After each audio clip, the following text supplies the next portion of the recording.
तर hi guys, आज आवरून मी कामाला नाही तर आज खूप उत्साहित होऊन निघाले आज मडीला. कारण की खूप दिवसांपासून जायचं होतं आम्हाला, पण जाणं होतच नव्हतं, बसच नव्हती ना तिथं जाण्यासाठी. तर म्हटलं आज कसं पण करून जायचं. तर मग स्टँडवरती गेलो, रिक्षा वगैरे पाहिली, रस वगैरे पिऊन रिक्षामध्ये बसलो.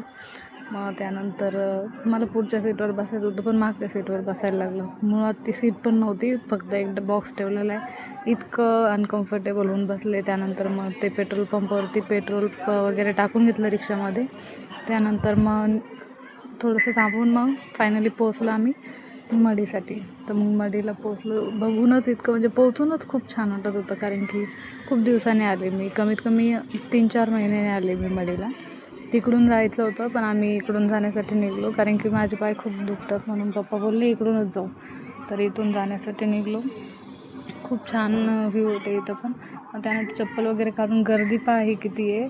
मग इतकी गर्दी म्हणजे आज रविवार होतं, वाटलं नव्हतं इतकी गर्दी असेल, पण होती.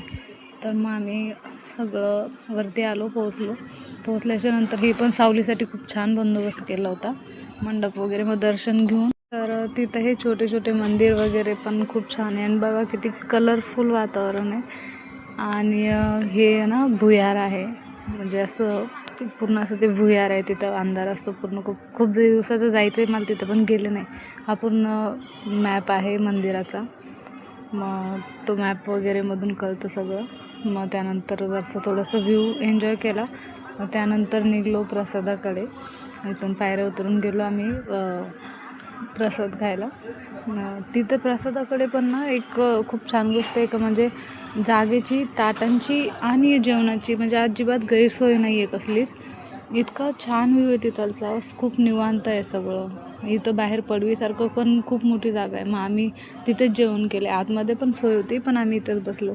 मग जेवण वगैरे झाल्याच्या नंतर आहे ना, पुन्हा निघलो वरती मंदिराकडे जाण्यासाठी शिड्यांनी. मग तिथं गेल्याच्या नंतर ना मला नवनाथांचं म्हणजे असं पूर्ण असे नवनाथांचे दर्शन झाल्यासारखे झाले. पूर्ण नवनाथ हे मी आजच पाहिलं, म्हणजे याच्या आधी भरपूर वेळा मडीला गेले पण पाहिलं नव्हतं. मग हे हत्ती ना, हा हत्ती पण, हे हत्तींचं तोंड तिकडं होतं, आता इकडं. पहिलं तिथं जाऊ देत होते, आता नाही जाऊ देत. मग तसंच बाहेरून फोटो काढला आणि रिटर्न फिरलो. मग रिटर्न जाताना आमची ही रिक्षा शोधत होतो आम्ही. मग बस भेटली. बसमध्ये मी एकच विचार करत होते, कारण की मी मडीला एक घटना पाहिली आहे, ती मी पुढच्या व्हिडिओमध्ये सांगेल नक्की. तर मग आला आमचा पूर्ण तो ड्रायव्हर वगैरे, तो आला. त्यानंतर मग आम्ही निघालो पातळीकडे.